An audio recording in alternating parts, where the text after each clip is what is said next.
கிறிஸ்துவுக்குள் பிரியமானவர்களே, இந்த நாளுக்கான தினசரி தியான வசனம் மத்தேயு எழுதின சுவிசேஷம் 12வது அதிகாரம் 36வது வசனம். மத்தேயு 12:36, மேத்யூ 12:36. மனுஷர் பேசும் வீணான வார்த்தைகள் யாவையும் குறித்து நியாய தீர்ப்பு நாளிலே கணக்கு ஒப்புவிக்க வேண்டும் என்று உங்களுக்கு சொல்லுகிறேன்.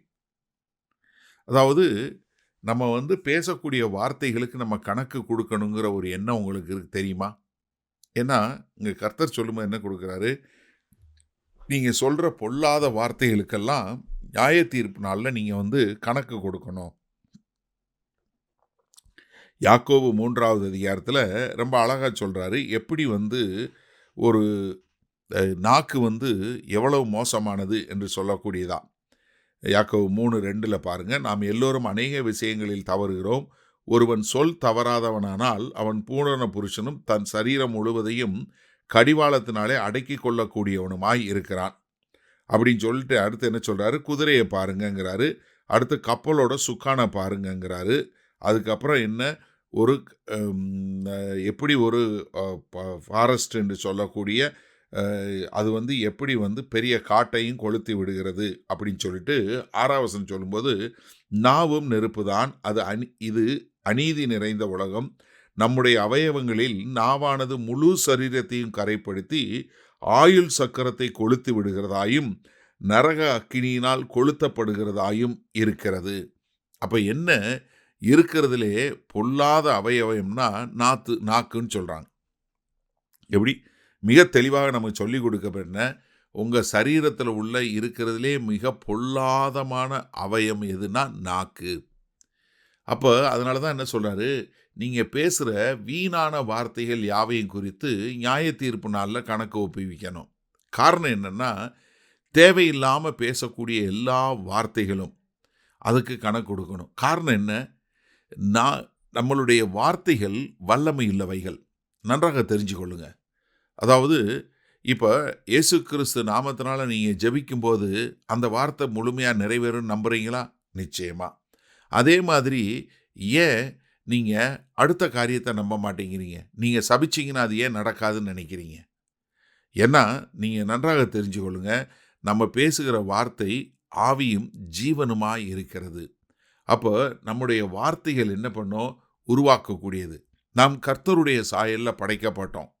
ஆதியாகமம் 1வது அதிகாரம் 26வது வசனத்தில் பார்க்கணும், கர்த்தருடைய சாயலில் படைக்கப்பட்டோம். கர்த்தர் எல்லாவற்றையும் எப்படி படைத்தார்?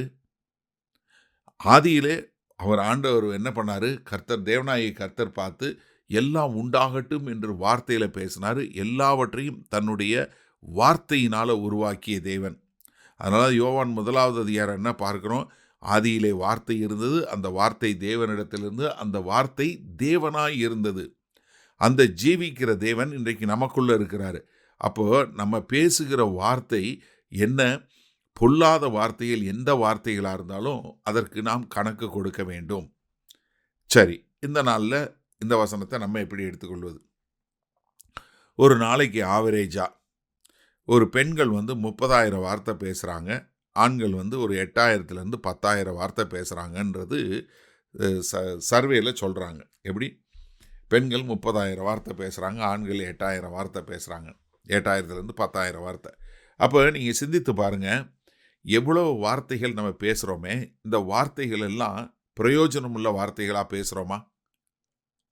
சிந்திச்சு பாருங்கள்.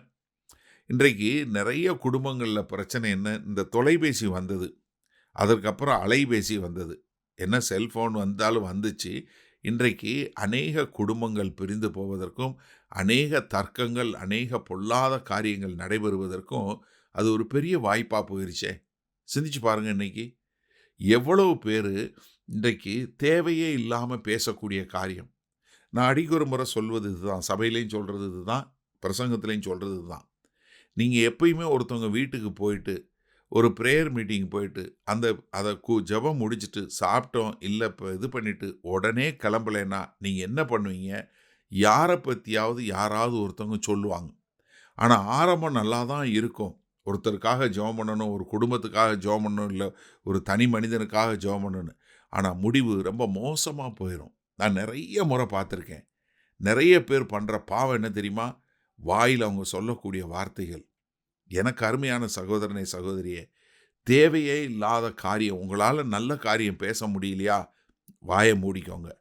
அதே மாதிரி உங்கள் பக்கத்தில் அங்கே இல்லாதவர்களை பற்றி நீங்கள் பேசும்போது, அங்கே இல்லாதவங்களை பற்றி யாராவது பேசுனாங்கன்னா தயவு செய்து நீங்கள் அதை உற்சாகப்படுத்தாதீங்க, அதில் கலந்து கொள்ளாதீங்க.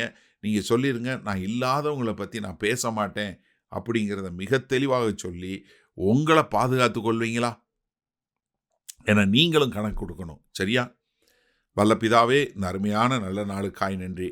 இது அந்த செய்தியை கேட்டுக்கொண்டு இருக்கிற ஒவ்வொருவரும் தேவையில்லாமல் பேசுகிற காரியங்களை, எதை பேச வேண்டுமோ அதை மாத்திரம் பேசிவிட்டு தேவையில்லாத காரியங்களை பேசாத வண்ணம் ஆண்டவரே எங்களுடைய வாய்க்கு ஒரு பூட்டை போட்டு எங்களை பாதுகாத்து கொள்ளுங்க ஆண்டவரே.